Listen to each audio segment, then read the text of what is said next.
ಎಲ್ಲರಿಗೂ ನಮಸ್ಕಾರ. ಮತ್ತೊಂದು ವಿಡಿಯೋಗೆ ಸ್ವಾಗತ. ನಾನು ನಿಮ್ಮ ಡಾರ್ಲಿಂಗ್ ಧನು. ಖಂಡಿತವಾಗ್ಲೂ ಒಂದು RCB ಅಭಿಮಾನಿಯಾಗಿ ಈ ವಿಷಯನ ಸೆಲೆಬ್ರೇಟ್ ಮಾಡ್ಬೇಕಾ, ಅವರು ತಗೊಂಡಿರೋ ನಿರ್ಧಾರ ಮೇಲೆ ಸಲಾಂ ಹೊಡಿಬೇಕಾ, ಫ್ಯಾನ್ಸ್ ಗಳಿಗೆ ಟ್ರಿಬ್ಯೂಟ್ ಮಾಡಿರೋ ವಿಷಯನ ಖಂಡಿತವಾಗ್ಲೂ ಮನಸ್ಫೂರ್ತಿಯಾಗಿ ಮಾತಾಡಬೇಕಂದ್ರೆ ಆಕ್ಚುಲಿ ಒಂದು ವಿಷಯ ಹೇಳ, ಆ ಹೋಗಿರೋ 11 ಜನರ ಪ್ರಾಣ ತಗೊಂಬರೋಕಂತೂ ವಾಪಸ್ ಅಂತೂ ಆಗೋದಿಲ್ಲ. ಅದು ಒಂದು ಕೆಟ್ಟ ಗಳಿಗೆ, ಒಂದು ಕೆಟ್ಟ ಸಮಯ ಮುಗಿದು ಹೋಗಿದೆ. ಬಟ್ ಅದ್ರ ಬಗ್ಗೆ RCB ಮ್ಯಾನೇಜ್ಮೆಂಟ್ ಅಷ್ಟೊಂದು ಕ್ಯೂರಿಯಾಸಿಟಿ ಆಗಿ ಅಷ್ಟೊಂದು ಕನ್ಕ್ಲೂಷನ್ ಬಂದು ಅಷ್ಟೊಂದು ಇದರಿಂದ ತಗೊಂಡು ಅವರ 11 ಜನರಿಗಾಗಿ 11 ಸೀಟ್ನ ಖಾಲಿ ಇರಿಸಿ ಪ್ರತಿ ಮ್ಯಾಚ್ ಅಲ್ಲೂ ಆ 11 ಸೀಟ್ ಹಾಗೆ ಇರುತ್ತೆ. ಆ 11 ಸೀಟ್ ಮಾತ್ರ ಎಷ್ಟೇ ದುಡ್ಡು ಕೊಟ್ಟರು ತಗೊಳಕ್ಕಾಗಲ್ಲ ಅಂತ ಒಂದು ನಿರ್ಧಾರ ತಗೊಂಡು 11 ಸೀಟ್ ಯಾವಾಗ್ಲೂ ಕೂಡ 11 ಜನರಿಗೆ ಟ್ರಿಬ್ಯೂಟ್ ಮಾಡೇ ಮಾಡ್ತೀವಿ, ಟ್ರಿಬ್ಯೂಟ್ ಇಟ್ಟೇ ಇರ್ತೀವಿ. ಆ 11 ಸೀಟ್ನ ಖರೀದಿ ಮಾಡಕ್ಕಾಗಲ್ಲ ಅಂತ ಒಂದು ನಿರ್ಧಾರ ತಗೊಂಡಿದಲ್ಲ, ಆ ನಿರ್ಧಾರಗಳಿಗೆ ನೀವು RCB ಅಭಿಮಾನಿಯಾಗಿದ್ರೆ ಖಂಡಿತವಾಗ್ಲೂ ಸಲಾಂ ಹೊಡಿಲೇಬೇಕು. ಏನಕ್ಕಂದ್ರೆ ಆ ಅವಶ್ಯಕತೆ ಇರ್ಲಿಲ್ಲ ಅವ್ರಿಗೆ. ಬಟ್ ಆ ನಿರ್ಧಾರದ ಮೇಲೆ ಈಗಲೂ ಕೂಡ RCB ಅಭಿಮಾನಿಗಳಿಗೆ RCB ಮೇಲೆ ಇನ್ನು ಅಭಿಮಾನ ಹೆಚ್ಚಾಗುತ್ತೆ, ಕಿಚ್ಚು ಹೆಚ್ಚಾಗುತ್ತೆ ವಿನಃ ಕಡಿಮೆ ಅಂತೂ ಆಗಲ್ಲ. ಖಂಡಿತವಾಗ್ಲೂ ಈ ನಿರ್ಧಾರದ ಮೇಲೆ ಅವ್ರಿಗೆ ಅಪ್ರಿಶಿಯೇಟ್ ಮಾಡಲೇಬೇಕು, ಮೆಚ್ಚಲೇಬೇಕು. ಇನ್ನೊಂದು ವಿಷಯ ಏನಂದ್ರೆ, ಪ್ರತಿ ಮ್ಯಾಚ್ ಅಲ್ಲೂ ಕೂಡ 11 ನಮ್ಮ ಮ್ಯಾಚ್ ಏನಾದ್ರು ಆದ್ರೆ ಪ್ರತಿ ಮ್ಯಾಚ್ ಕೂಡ ಬ್ಲಾಕ್ ಬ್ಯಾಂಡ್ ಕಟ್ಕೊಂಡು ಮ್ಯಾಚ್ ಆಡ್ತಾರೆ. ಅವರಿಗೆ ಸಂತಾಪವನ್ನು ಸೂಸ್ತಾರೆ ಅಂತ ಹೇಳಿ ಖಂಡಿತವಾಗ್ಲೂ RCB ಮ್ಯಾನೇಜ್ಮೆಂಟ್ ಒಂದು ಸ್ಟೇಟ್ಮೆಂಟ್ ಕೊಟ್ಟಿದೆ. ಅದೇ ರೀತಿಯಾಗಿ ಆ ಒಂದು 11 ಜನರ 11 ನಂಬರ್ ಹಾಕೊಂಡು, ಜರ್ಸಿ ನಂಬರ್ ಹಾಕೊಂಡು ಮ್ಯಾಚ್ ಕೂಡ ಆಡುವ ಸಾಧ್ಯತೆ ಇದೆ, ಮ್ಯಾಚ್ ಕೂಡ ಆಡ್ತಾರೆ ಅಂತ ಹೇಳ್ತಾ ಇದೆ. ಬಟ್ ಇಲ್ಲೇನಂದ್ರೆ ತುಂಬಾ ಜನ ಮ್ಯಾಚ್ ಎಲ್ಲ ಆಡ್ತಾರೆ ಅಂತ ಹೇಳ್ತಾ ಇದಾರೆ, ಬಟ್ ಮ್ಯಾಚ್ ಆಡಲ್ಲ. ಕೇವಲ ಪ್ರಾಕ್ಟೀಸ್ ಸೆನ್ಸಸ್ ಅಂತ ಏನಿರುತ್ತೆ, ಪ್ರಾಕ್ಟೀಸ್ ಮ್ಯಾಚ್ಗಳು ಪ್ರಾಕ್ಟೀಸ್ ಮಾಡ್ಬೇಕಾದ್ರೆ ಏನಿರುತ್ತೆ ಅವಾಗ ಮಾತ್ರ ಜರ್ಸಿ ನಂಬರ್ ಹಾಕೊಂತಾರೆ, 11 ನಂಬರು. ಖಂಡಿತವಾಗ್ಲು ಈ ನಿರ್ಧಾರಕ್ಕೆ ಸಲಾಂ ಹೊಡಿಲೇಬೇಕು, ಸಲಾಂ ಅನ್ಲೇಬೇಕು. ಖಂಡಿತ ತುಂಬಾ ಖುಷಿ ಆಯ್ತು. ಏನಕ್ಕಂದ್ರೆ ತುಂಬಾ ಸಫರ್ ಆಗಿದೆ. ಸ್ಟಾರ್ಟಿಂಗ್ ಅಲ್ಲೇ ನಾನು ಹೇಳಿದೆ, ಆ ಪ್ರಾಣಗಳು ಹೋಗಿದೆ, ವಾಪಸ್ ಅಂತೂ ತಗೊಂಬರಕ್ಕಾಗಲ್ಲ. ಅದನ್ನ ಕನ್ಸಿಡರ್ ಮಾಡಿ, ಅದನ್ನ ಕಲೆಕ್ಟ್ ಮಾಡಿ, ಅವ್ರ ಬಗ್ಗೆ ಮಾತಾಡಿ ಆ 11 ಸೀಟಿನ ಖರೀದಿ ಮಾಡಿ, ಆ 11 ಸೀಟ್ ಯಾವಾಗ್ಲೂ ಹಂಗೆ ಇರುತ್ತೆ, ಅದನ್ನ ಯಾರೇ ಎಷ್ಟೇ ಕೊಟ್ಟರು ತಗೊಳಕ್ ಆಗಲ್ಲ ಅಂತ ಹೇಳಿ, ಮತ್ತೆ ಪ್ರಾಕ್ಟೀಸ್ ಮ್ಯಾಚ್ ಅಲ್ಲಿ 11 ನಂಬರ್ ಜರ್ಸಿ ನಂಬರ್ ಹಾಕೊಂಡು, ಅದಾದ್ಮೇಲೆ ಮ್ಯಾಚ್ ಆಡ್ಬೇಕಾದ್ರೆ ಬ್ಲಾಕ್ ಬ್ಯಾಂಡ್ ಎಲ್ಲ ಧರಿಸಿ ಮ್ಯಾಚ್ ಸಂತಾಪ ಸೂಚನೆ ಮಾಡುತ್ತಾ ಮ್ಯಾಚ್ ಆಡ್ತಾರೆ ಅಂದ್ರೆ ತುಂಬಾ ಖುಷಿ ಕೊಡೋ ಸುದ್ದಿ. ಬಟ್ ಅಲ್ಲಿರೋ ಆ 11 ಜನರಿಗೆ ಒಂದು ಟ್ರಿಬ್ಯೂಟ್ ಮಾಡಿದರೆ ನಮ್ಮ RCB ಮ್ಯಾನೇಜ್ಮೆಂಟ್. ತುಂಬಾ ಖುಷಿ ಆಯ್ತು, ಒಂದ್ ಕಡೆ ನೋವು ಆಗುತ್ತೆ. ಬಟ್ ಈ ಮ್ಯಾನೇಜ್ಮೆಂಟ್ ತಗೊಂಡ ನಿರ್ಧಾರಕ್ಕೆ ಸಲಾಂ ಹೊಡಿಲೇಬೇಕಂತ ಹೇಳಕ್ ಇಷ್ಟಪಡ್ತೀನಿ.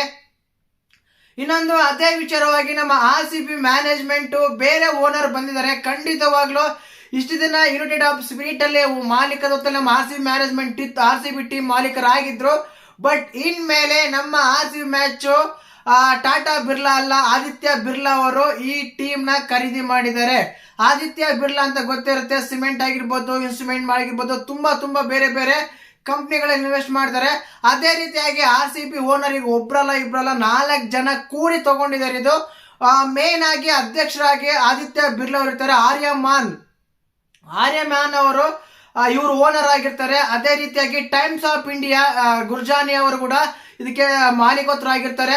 ಅದೇ ರೀತಿಯಾಗಿ US ನ 2 ಕಂಪ್ನಿಗಳಾಗಿರೋ ಒಂದು ಬ್ಲಾಕ್ ಸ್ಟೋನ್ ಆಗಿರ್ಬೋದು, ಇನ್ನೊಂದು ಬೋಲ್ಟ್ ಅವ್ರ ಕಂಪ್ನಿ ಕೂಡ ಇದರಲ್ಲಿ ಇನ್ಕ್ಲೂಡಿಂಗ್ ಆಗಿರ್ತಾರೆ. ಬಟ್ ಮೇನ್ 2 ಪಿಲ್ಲರ್ಸ್ ಅಂದ್ರೆ ಟೈಮ್ಸ್ ಆಫ್ ಇಂಡಿಯಾ ಮತ್ತು ಆದಿತ್ಯ ಬಿರ್ಲಾ ಅವರು ಈಗ RCB ಹೊಸ ಮಾಲೀಕತ್ವ ಪಡೆದಿರ್ತಾರೆ.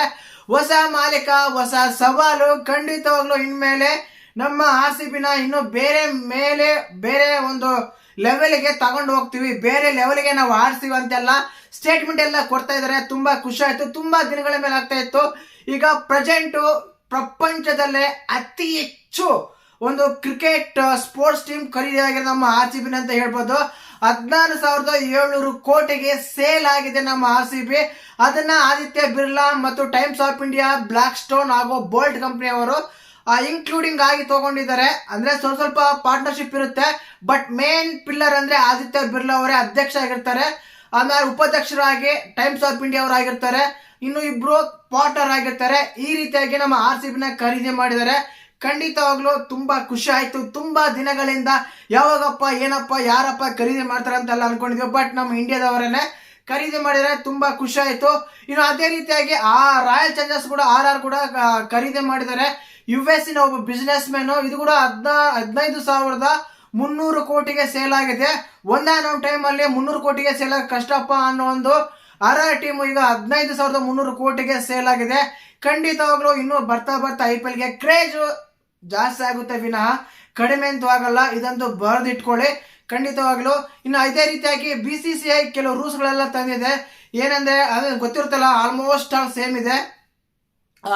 ಫ್ಯಾಮಿಲೀಸ್ ಎಲ್ಲ ಬೇರೆ ವೆಹಿಕಲ್ ಅಲ್ಲಿ ಬರಬೇಕು, ಪ್ಲೇಯರ್ಸ್ ಮಾತ್ರ ಬಸ್ ಅವರು ಕೊಟ್ಟಿರೋ BCCI ಕೊಟ್ಟಿರೋ ಬಸ್ಸಲ್ಲೇ ಬರಬೇಕು. ಅದೇ ಈಗ ಒಂದು ಓನರ್ ಇರ್ತಾರೋ ಆ ಬಸ್ಸಲ್ಲೇ ಬರಬೇಕು. ಅದಾದ್ಮೇಲೆ ಪ್ರಾಕ್ಟೀಸ್ ಸೆನ್ಸನ್ ಅಲ್ಲಿ ಇವತ್ತು ಮ್ಯಾಚ್ ಇದೆ ಅಂದ್ರೆ ಹೋಗಿ ಆ ಪಿಚ್ ಅಲ್ಲಿ ಆಡಂಗಿಲ್ಲ, ಪ್ರಾಕ್ಟೀಸ್ ಮಾಡಂಗಿಲ್ಲ, ಮುಂಚೆನೆ ಹೇಳಿದ್ದಾರೆ. ಅದೇ ರೀತಿಯಾಗಿ ಪ್ರಾಕ್ಟೀಸ್ ಮಾಡಕ್ಕೆ ಎರಡು ಬೇರೆ ಬೇರೆ ನೆಟ್ ಕಟ್ಟಿರ್ತಾರೆ, ಅವರೊಳಗೆ ಬೇರೆ ಮಾಡ್ಕೊ. ಇಬ್ರು ಒಂದೇ ನೆಟ್ ಅಲ್ಲೇ ಪ್ರಾಕ್ಟೀಸ್ ಮಾಡಂಗಿಲ್ಲ. ಆಮೇಲೆ ಆಫ್ ಶೋಲ್ಡ್ ಶರ್ಟ್ ಹಾಕೊಂಡ್ ಬರೋಂಗಿಲ್ಲ. ಇವೆಲ್ಲ ರೂಲ್ಸ್ ಎಲ್ಲ ಮಾಡಿದ್ದಾರೆ. ಹೊಸ ರೂಲ್ಸ್ ಏನಿಲ್ಲ, ಅವೇ ಹಳೆ ರೂಲ್ಸ್ ಅನ್ನೇ ಕಂಪ್ಲೀಟ್ ಮಾಡಿದ್ದಾರೆ BCCI. ಇದು ಒಂದು IPL ಟಾಪ್ ಅಪ್ಡೇಟ್ಸ್ ಆಗಿತ್ತು ಇವತ್ತಿನ. ನಮ್ಮ RCB ಅಭಿಮಾನಿಗೆ ಒಂದು ದೊಡ್ಡ ವಿಷಯ ಅಂತ ಹೇಳ್ಬೋದು. ಇನ್ನ ಯಶ್ ದಯಾಳ್ ಅಂತೂ ಮ್ಯಾಚ್ ಆಡಲ್ಲ. ನಾನು ಮುಂಚೆನೆ ಹೇಳಿದ್ದೆ ಪೋಕ್ಸೋ ಕೇಸ್ ಇದೆ, ಆ ಕಾರಣಕ್ಕೆ ಆಡಲ್ಲ ಅಂತ. ಹ್ಯಾಜಲ್ವುಡ್ ಅವರು ಬರುವ ಸಾಧ್ಯತೆ ತುಂಬಾನೇ ಇದೆ. ತುಂಬಾ ಜನ ಬರಲ್ಲ ಅಂತೆಲ್ಲ ಹೇಳ್ತಾ ಇದ್ರು. ಹಾಗೇನಿಲ್ಲ, ಬರ್ತಾರೆ, ಮ್ಯಾಚ್ ಕೂಡ ಆಡ್ತಾರೆ. ನಮ್ಮ RCB ಮತ್ತೊಮ್ಮೆ ಕಪ್ ಗೆಲ್ಲೇ ಗೆಲ್ಲುತ್ತೆ ಅಂತ ಹೇಳಕ್ ಇಷ್ಟಪಡ್ತೀನಿ. ಖಂಡಿತವಾಗ್ಲೂ ವಿಡಿಯೋ ಇಷ್ಟ ಲೈಕ್ ಮಾಡಿ, ಶೇರ್ ಮಾಡಿ, ಸಬ್ಸ್ಕ್ರೈಬ್ ಮಾಡಿ. ಜೈ ಹಿಂದ್, ಜೈ ಕರ್ನಾಟಕ ಮಾತೆ.